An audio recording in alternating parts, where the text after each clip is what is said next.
Escuelas Despiertes de la Universitat de Barcelona i és membre de la Xanga de Thich Nhat Hanh. L'Alexia Tormo, gràcies, bon dia, és mestra d'educació primària. Ella aplica mindfulness a la seva pràctica diària com a educadora i ens explicarà segurament alguns dels resultats que està obtenint amb això. I l'Agustí Paniker, ell serà qui conduirà aquest diàleg, aquest col·loqui. Ell és escriptor, especialitzat en l'Índia, és assagista, és editor i és director de l'editorial Kairos. Molt bé, moltes gràcies. Bé, molt bon dia a tothom. És un honor estar aquí. No sé què hem de portar. La Pilar ja ha dit moltes coses molt interessants, s'ha dit tot el que es tenia que dir, però bueno, sempre està bé que hi hagi una mica de col·loqui i potser serà també més interessant el que puguin preguntar o les reflexions que puguin sortir.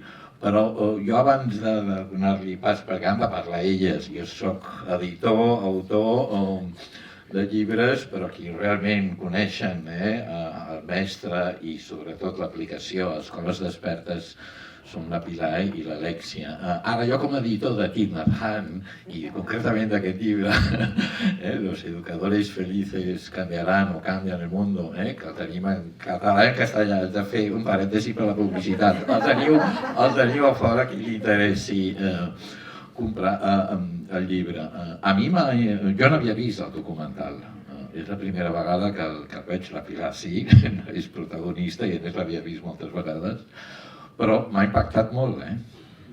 Vull dir, crec que està molt ben fet. A part, el director a la introducció ja ens ha dit moltes de les coses i de les claus que han sortit, però crec que m'ha agradat molt, i si hi ha alguns de vosaltres que esteu en el món de l'educació, crec que és molt instructiu i molt nutritiu.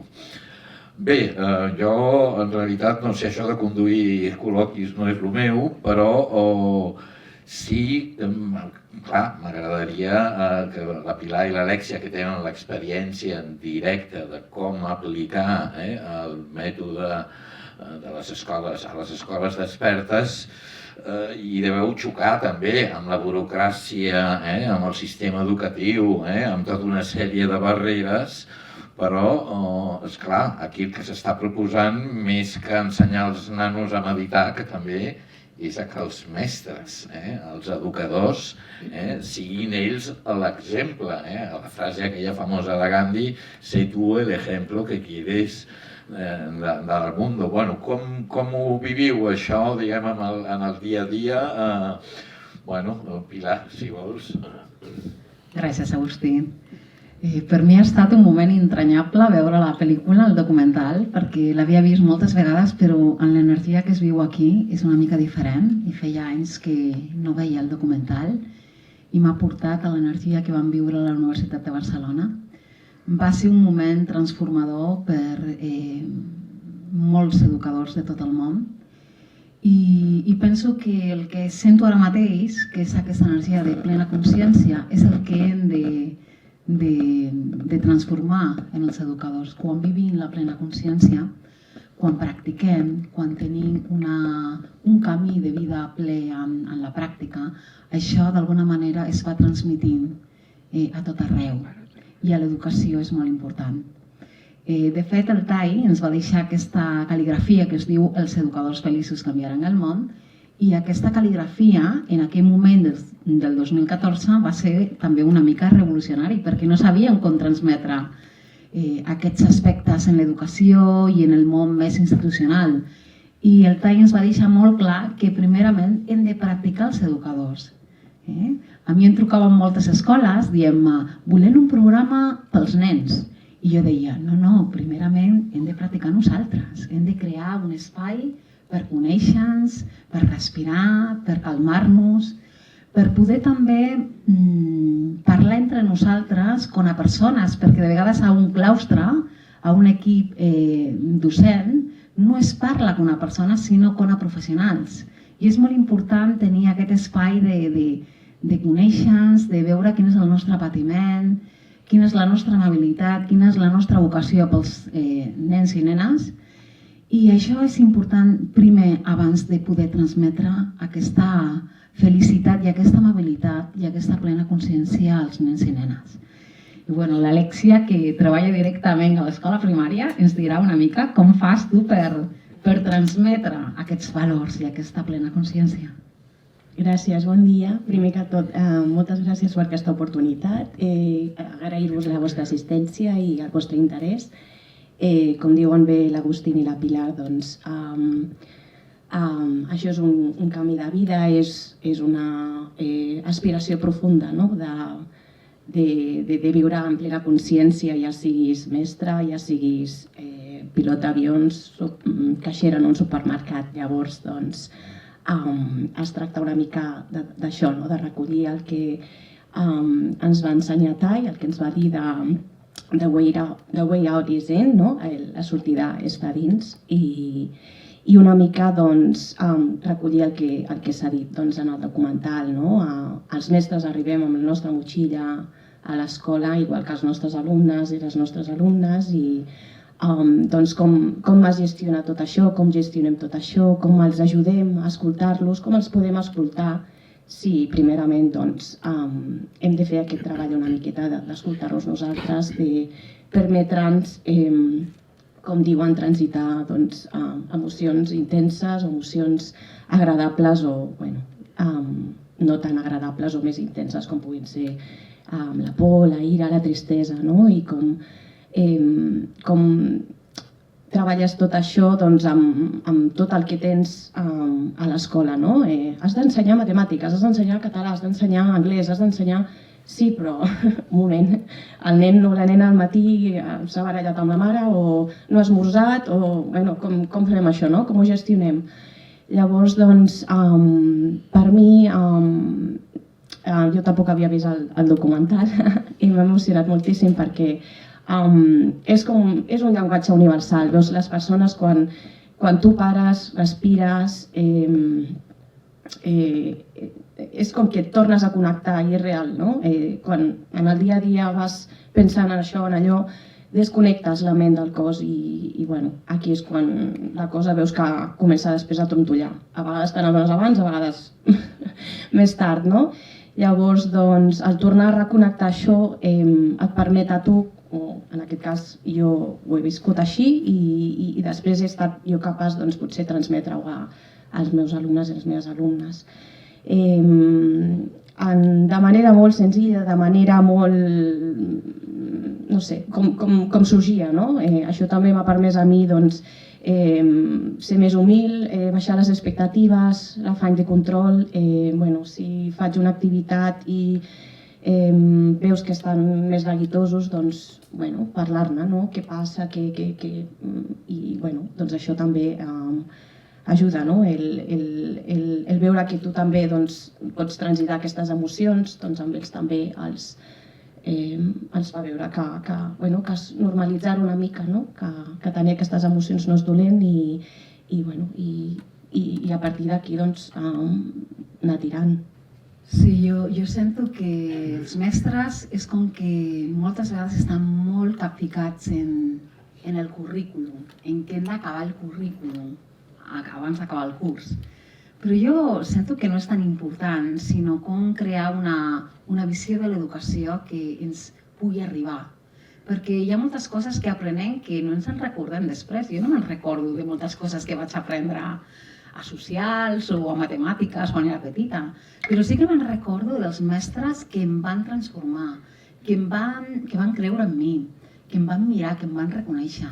Això sí que és important. Aleshores, la possibilitat d'estar-hi present a l'aula, de poder observar, contemplar el nostre alumnat, les seves dificultats, les seves vivències magnífiques, perquè tots tenim alguna cosa meravellosa. Tai aquí en aquesta pel·lícula deia que hi ha molt de patiment, però també hi ha moltes meravelles que tenim dins nostre. I hem de poder arribar a aquesta mirada profunda a l'alumnat i veure aquelles coses precioses que estan allà i que nosaltres tenim el poder de poder-les transformar i de veure-les, que l'alumnat les pugui veure en si mateixos. Sí. I penso que aquesta pel·lícula me n'alegro molt que estigueu aquí avui dissabte, perquè per mi va ser una meravella veure-la la primera vegada i sento que l'haurien de portar més a les escoles. No sé si es podria fer alguna cosa. Jo podria ajudar per portar aquesta pel·lícula a les escoles i que els alumnes tinguessin l'oportunitat de poder veure la pel·lícula. Crec que alguna cosa podria canviar. És que jo crec que el món educatiu encara està en un paradigma del segle XIX. Els nanos han d'anar com a la fàbrica, no? Amb l'uniforme, a les 9, al timbre, han de ser productius i han d'arribar a ser unes figures productives per a l'economia i per a la societat, i la meta és l'èxit social, econòmic, i això es transmeteix a la pròpia educació, i crec que aquí s'està parlant d'un canvi de paradigma, d'un altre enfocament en l'educació com a aprenentatge de la vida, de coneixement del cos, de les emocions, de la ment, de la natura, de les relacions, de l'espòs, de les aptituds que té cadascú, i això és immillorable perquè és el coneixement d'uns mateixos que es proposa a través de l'exemple dels mestres i de crear aquesta transformació personal que pot canviar el món. Jo crec que això és fonamental que ho portem, però almenys que es prengui consciència, que crec que el sistema educatiu, com està molt en crisi,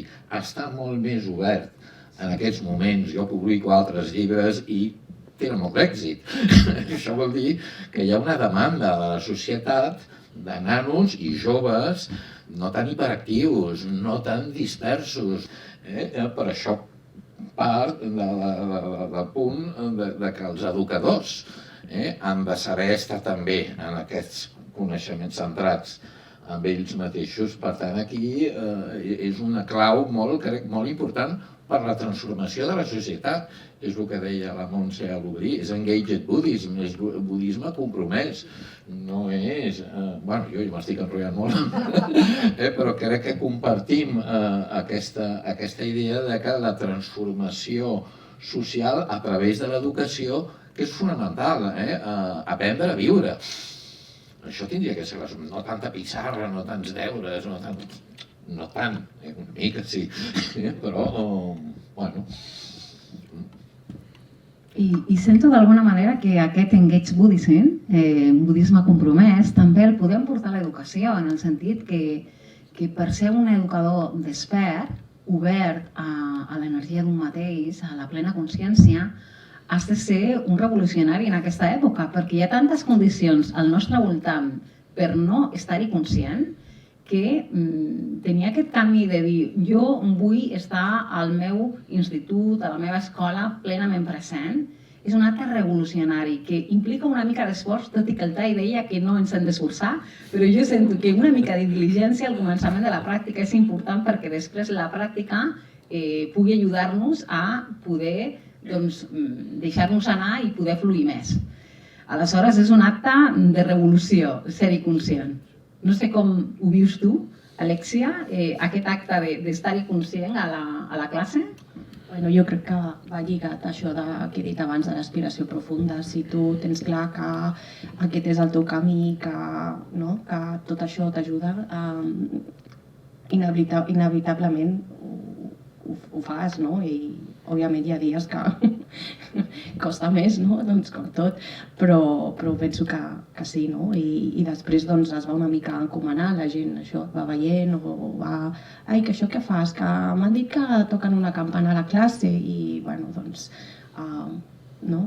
Hi ha persones que sí, doncs mostren interès, hi ha d'altres que potser no, però bueno, igual que els alumnes, no? Al principi costa, no? Quan comencem a tocar la campana, jo els presento la campana i els dic, mira, que tornem a casa, els agrada moltíssim, la demanen i bueno, és un moment, un espai que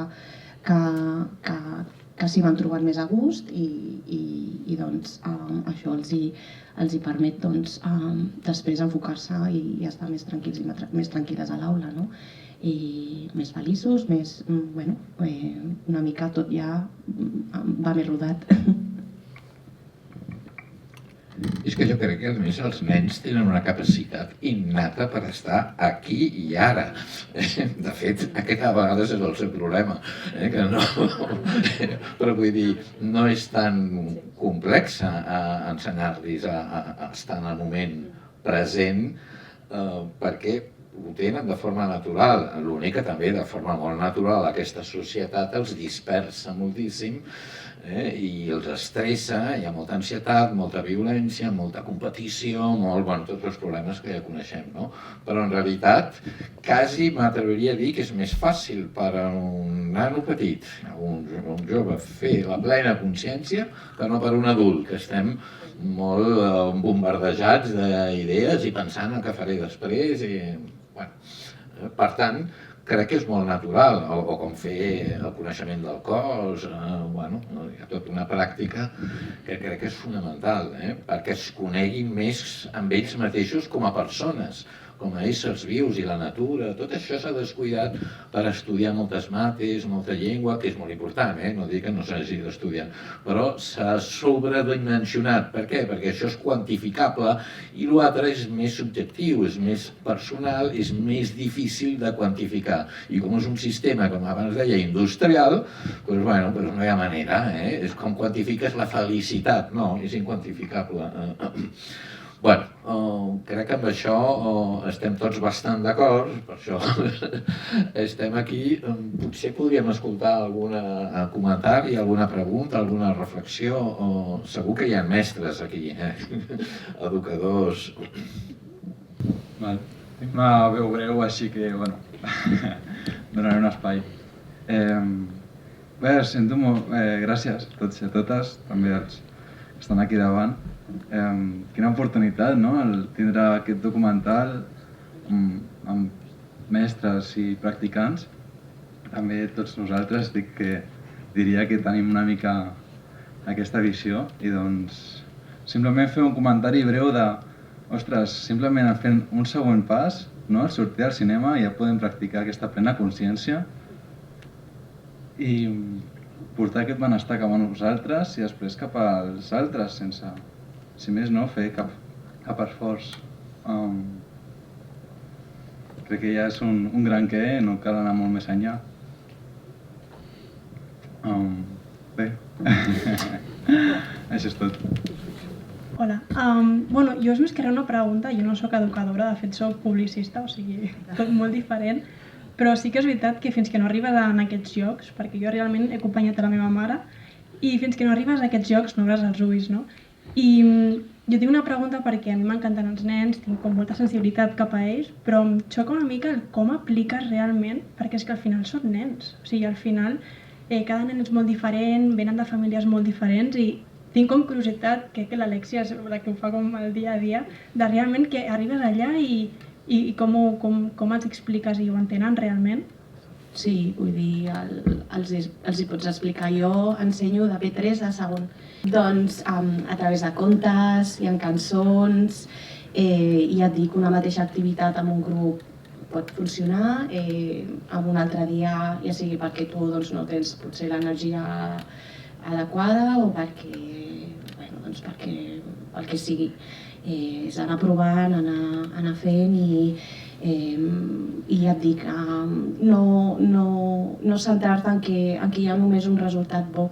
Vull dir, com menys expectatives tinguis de com sortirà l'activitat, doncs més deixaràs que flueixi i també estaràs més relaxada o més tranquil·la per poder fer-ho. Llavors, el de la campana us ho dic perquè és el que més utilitzo. Ja moltes vegades tinc els alumnes després del pati o després del menjador, que són dos espais de temps en el qual hi ha forces conflictes i llavors, clar, normalment sempre fem relaxació, ja sigui música, massatges i ja tenim la rutina de tocar la campana.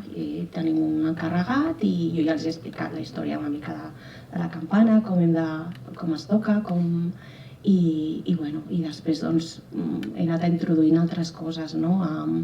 Hi ha una activitat molt bonica que és la de regar les flors, que els posem en cercle i llavors hi ha unes flors i llavors cadascú tria un company o una companya i li porta les flors i diu, li rega les seves flors, li diu alguna cosa que li agradi d'aquesta persona o que trobi que és quelcom que vulgui destacar, no? I doncs així és una bona oportunitat perquè tots se senten valorats i estimats i crea molt bon ambient, no? I aquestes són de les que més utilitzo. Després hi ha la del segon cor, el segundo corazón, que tenen un company o una companya que els hi toca un paperet i llavors l'han de cuidar igual que ens cuidem nosaltres al nostre cor, durant un cert temps han de cuidar d'aquest company, aquesta companya. Òbviament no és el millor amic o la millor amiga, perquè així una mica potenciem que cuidin d'altres nens i altres nenes que potser no haguessin triat en primera opció, no? O no hagués estat la primera elecció. I després la respiració, jo incideixo bastant en la respiració. Llavors ens posem la mà aquí, on sentim, on vulguin, els ensenyo com respirar amb l'abdomen i mira la meva panxa.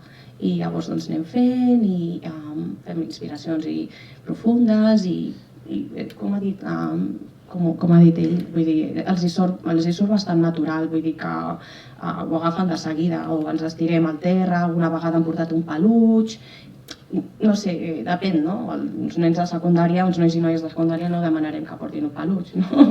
Però bueno, es pot fer, no? Posant en cercle la mà i fent acompassant les respiracions, utilitzant la mà també, perquè és una manera com d'anar fent les respiracions anant tocant els dits de la mà. A vegades els he regalat una petxina i llavors mentre fan una inspiració i una expiració amb una mà, després se la canvien de mà i fan la inspiració i l'expiració. Llavors això també ens ajuda a regular una mica i que no es descomptin. No sé, és anar provant i gràcies a la formació d'Escoles Despertes vaig tenir moltes idees i després vas buscant altres coses que vagin resultant o amb altres companys o companyes que també fan activitats a l'aula, una mica intercanvies experiències i això, vas veient el que funciona i el que més t'agrada també una mica, no? Gràcies. En el meu cas, ara estic jubilada però fa un any només. Jo ho feia també, agafava els nens de la classe i els portava a una altra classe. Llavors, en aquest recorregut, abans de començar la classe, estava 3, 4, 5 minuts que estaven asseguts i feien un peron, no? Fèiem silenci, tancàvem els ulls, a vegades posava una música, llavors una mica començava concentrats en la respiració. Altres vegades feia una visualització, que als nens és molt fàcil, un recorregut, deixar els problemes en l'arbre, etc. I no té res a veure, començar la classe dedicant 5 minuts, per exemple, com fas la classe. No té res a veure. Alguna vegada, ai senyorita que no l'hem fet, vinga va. No té res a veure, és una altra cosa diferent. És una mica com anar educant la interioritat. I els nens ho demanen, ho agraeixen i està molt bé la idea aquesta de començar pels mestres. És clau perquè ho vas transmetent, tu mateixa tens pau, serenor i els nens ho veuen. I aquesta mirada dels nens contemplativa i amorosa és ideal pels nens, o sigui que ho veuen, o sigui no cal que diguis res. Quan se senten estimats ja està, o sigui els estimes i se senten estimats és molt maco. I gràcies per aquesta... Jo estic també en un moviment dels salesians i igual m'agradaria, no sé si es pot aconseguir aquest documental, però m'agradaria, amb els salesians hi ha molts mestres i llavors seria molt bo tenir-ho, poder accedir. Gràcies, gràcies. En primer lloc, felicitar l'organització tant pel Festival de Cinema com aquest acte d'avui. Jo també he sigut mestra, estic jubilada i em toca molt el que sigui l'ensenyament. I la meva pregunta era, per part dels estaments, o sigui, la inspecció, la delegació, quina acollida i quin ressò? Heu tingut facilitats? Heu tingut dificultats? No ho sé, no? Perquè suposo que el que els hi deu arribar, com ho viuen, perquè és tan important poder-ho potenciar.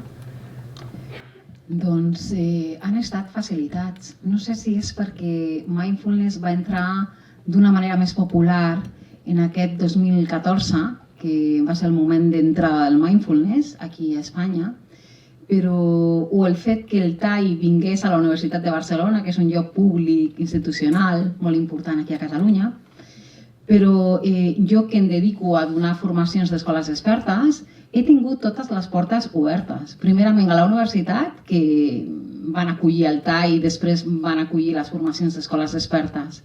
I molt professorat d'institucions públiques i privades ha passat per la formació. I també des del Departament d'Educació s'està donant entrada a la plena consciència. Sí que hi ha persones a dalt de tot que no saben ben bé què és mindfulness i que són els que posen els calets, que s'han de conscienciar encara una mica més. Això també s'ha de dir. Però hi ha moltíssima gent al Departament d'Educació, a les institucions, que estan donant molt de suport a la plena consciència de l'educació. Moltíssima. Jo penso que quan jo vaig començar a fer formacions, hi havia professorat que venia a la meva formació i em deia jo faré aquesta formació però no li diria a ningú perquè, clar, no em veuran molt bé.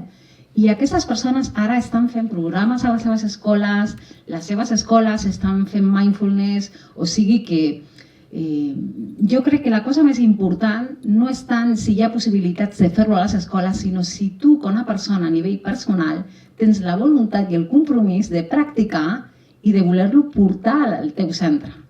Perquè això és un compromís de vida, això és un compromís per la teva felicitat, per la teva alegria. I bueno, jo penso que tot està dit en aquesta pel·lícula. És que tot el que podem investigar és arribar-hi a aquesta conclusió del TAI. O sigui que no cal buscar més que aplicar això que el TAI ens diu, perquè té un sentit per l'educació. Moltes gràcies. Gràcies, Maria. Moltes gràcies per tot, que és molt emocionant. Jo he sigut presidenta de l'AMPA, d'un col·le que hem contactat amb tu com a AMPA perquè vinguis amb els pares. Bueno, ens has dit, no, amb els nens no, hem de treballar amb els pares, que és una mica el que dius ara. Lamentablement no ha sortit la proposta, però m'he trobat amb això el temps que he sigut presidenta de l'AMPA, que ha sigut just el temps en què el col·le feia aquest canvi. Tots els col·les estan canviant. Jo soc mare de 3 nens i l'educació per mi és superimportant perquè els nens són bonos a 20 anys.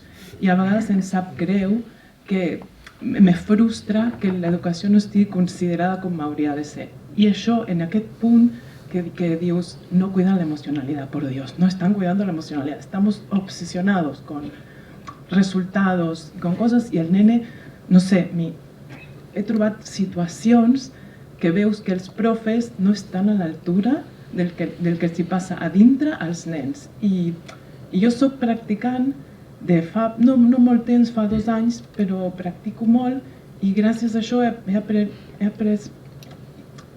molt i he après a relacionar-me amb els meus fills i a entendre què li passa quan diu això. I veig que en l'escola encara veuen la reacció, però no veuen què passa a dintre. I volia preguntar-te, a tu que ets mestra, si ets la rareta o si et sents acompanyada, perquè realment jo com mare em sento rareta. I he anat a l'escola, he intentat fer alguna xorrada de mamà, vull fem una mica de mindfulness, i me'n recordo que una profe em deia, sí, és que jo els he explicat, he començat amb això per l'insomni, se m'ha passat, els he donat la rana posa cada dia 5 minuts i no m'han fet cas. I no... És com trist, saps? Te estoy dando un tresor i no, no soc la persona capaç de transmitir-ho, però aquesta sensació de donar-te contra murs, de dir, ostres, però esta és la solució, és frustrant. Ja he deixat de parlar amb l'escola. Quan m'he enterat d'això he pensat, ai, passo el link. No, no passes el link, soy siempre la misma friki dient las mateixes coses. He passat el link de escoles expertes. Qué feliz que seria que mis hijos vayan a col·les on els profes siguin experts. I soc la friki. I em sap greu de dir, jo el veig que em dona esperança que diguis que ara cada vegada hi ha més receptivitat però buf, jo com mare a vegades és com, ui, no la veig a la receptivitat encara, no veig que estigui ahí. Gràcies. Gràcies a tu. Jo diria que tu continua fent el que tu sentis que és el millor per tu i per als teus fills. Potser no trobes quòrum a l'escola, però pots practicar-ho a casa amb ells o elles, no sé si són nens o nenes. I, bueno, vull dir, això que tenen ells guanyat, no? Que sigui la rara, bueno, pot ser que a la meva escola sigui de les poques que soc practicant d'una forma o d'una altra, no? Sí que és veritat que els mestres sí que tenen, les mestres tenen inquietuds, vull dir, tu quan parles d'aquests temes sí que estan oberts. També és veritat que, bueno, com us deia abans, cadascú porta la seva motxilla i cadascú té el seu recorregut vital i una mica decideix en què es vol formar, no? Vull dir, tot això del creixement personal, sí és veritat que està una miqueta més en boca de tothom, arrel de la pandèmia i tot això, no? Llavors, hi ha escoles que potser sí que estan més muntades en això, si bé és cert que tot el tema de l'educació emocional, doncs, no hi ha un fil conductor que gestioni això, que una mica porti tot això a les escoles. Sí que s'ofereixen molts cursos i això ja és una mica interès personal de cadascú, doncs, en què vols formar-te o què sents tu que vols això, no? Doncs, formar-te, però sí que hi ha molta oferta per mestres en aquests temes, no només com a escoles despertes, vull dir que jo sé que la Pilar també ha fet cursos d'això de mindfulness en el Departament d'Educació i podrem ser els més, vull dir, som un grup bastant nombrós, vull dir que no vegis que ets la rara, sinó al contrari, no? Jo penso que és dir, estic apostant per això i és una mica el que tu sents que tu t'omple i el que tu et serveix com a mare i per la teva família. Llavors, doncs, endavant i enhorabona per haver donat aquest pas. Vull dir que això és d'agrair, és de valorar. Penso que tu pots i tu has de valorar. Gràcies. Hola. Bueno, primer de tot, gràcies, moltes gràcies per aquest documental. Preciós, nutritiu. A veure, jo soc docent des de ja fa anys, ara de fet des de fa un any ja no, i he intentat, vaig començar vaig conèixer Pilar, també vaig estar en les jornades vaig començar per les jornades de relaxació i meditació i la veritat és que he sentit que en les aules podia practicar el que anava aprenent. El que sí que sento és que costa molt a nivell d'estructura d'escola incorporar, perquè els equips van molt saturats. Però sí que si comences, de seguida et trobes amb docents que estan en aquesta línia, moltes vegades obligats per la dificultat de l'aula. Jo he viscut tutores que han començat a dedicar un espai per la meditació a partir de meditacions com la de la granota i sí que penso que cada vegada més s'està practicant ja per necessitat, perquè l'alumnat té tots els neguits que hi ha socialment. I com tu dius, Alexia, jo crec que si tens clar que aquest és el camí, ens anem trobant amb companyes que estan en aquest tema. Gràcies. Bon dia. Jo soc d'una comunitat religiosa cristiana, que tenim una escola a Barcelona, que ja fa més de 40 anys vam decidir fer cada matí un quart d'hora d'interiorització. Nosaltres ho fèiem nosaltres primer, tal com ho diu el Thich Nhat Hanh, i ho vam practicar amb els nens. Realment, els alumnes i els antics alumnes lo recorden com una cosa una mica rara de l'escola, però lo recorden com una cosa fonamental per a ells. I el que volia dir, per si interessa, és que nosaltres també som de la Casa de Qualitat Sant Felip Neri, som la mateixa comunitat, i en aquest moment hem començat, a mode experimental, a crear una espècie d'escola d'interioritat per ensenyar als mestres, precisament, dedicats sobretot als mestres, per ensenyar tècniques que nosaltres hem empleat, tècniques d'interiorització. Hem començat moltes vegades, però no ha tingut el ressò que volia, i aquest any hem creat una escola que ha començat ara i que funcionarà de moment, si és que funciona, per trimestres. És a dir, ara tenim el primer trimestre, s'ensenyen unes quantes tècniques, sempre intentem que tinguin una base també científica o una base que, no sé, que doni una dimensió que no és una cosa que s'ha acudit a quatre il·luminats, sinó que té un fonament, tal com ha de ser. I això, solament compartir això. Bé, jo us volia agrair, com tothom, el fet d'estar aquí, perquè això és una petita meravella. I sobretot per la sensació de viure-ho tots junts. Llavors el que dèieu de passar aquest documental a les escoles, jo tinc la gran sort d'haver treballat 45 anys amb una de nens molt petits, gairebé recient nascuts fins als 3 anys només, i des de fa uns 6 anys ja fem una meditació matinal abans de començar l'escoleta, amb unes músiques concretes que ja reconeixen, etc.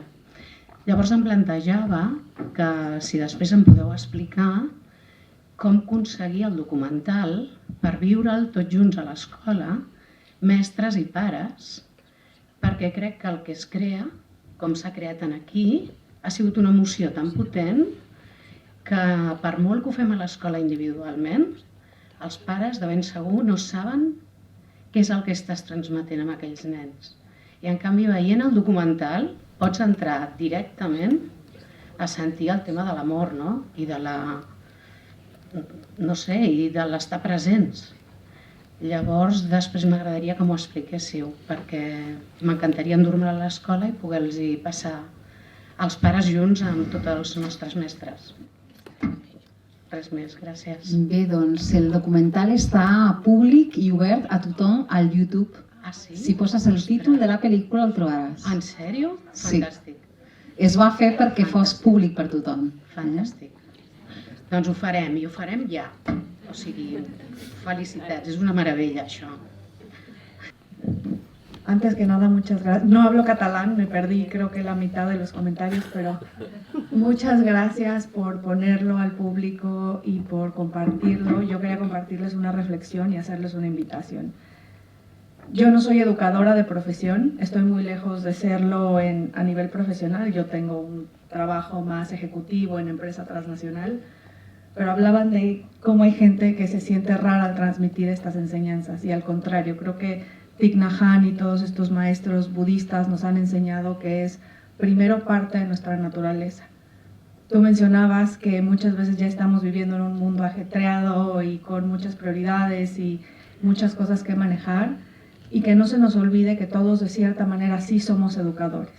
Todos como seres humanos siempre estamos buscando aprender cosas para ayudarnos a llevar a esa felicidad que todos buscamos. Entonces, llevarnos estos aprendizajes a nuestro mundo, a nuestro puesto de trabajo, sea el que sea. Por ejemplo, yo trato con mi equipo de practicar el mindfulness. Cada vez que entramos a una reunión les digo, necesito que estén presentes, necesito que me escuchen, que se escuchen ustedes, porque así podemos llegar a un acuerdo mucho más fácil, mucho más consensuado.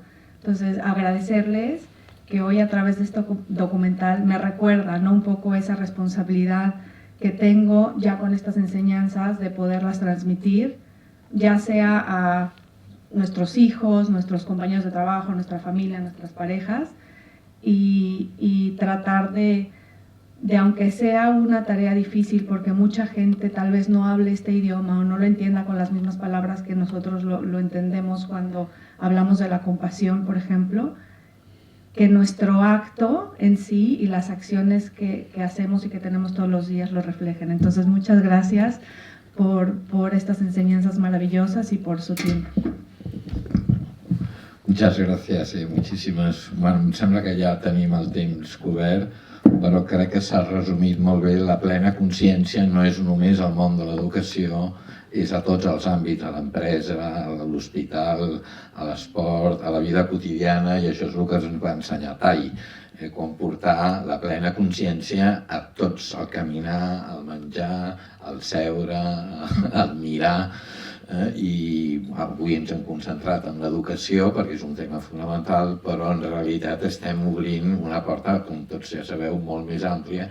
A mi ja per acabar m'agradaria agrair una altra vegada als organitzadors aquest petit homenatge a Tai, a tot el cicle, però en particular la figura de Thich Nhat Hanh, que ens va deixar aquest any.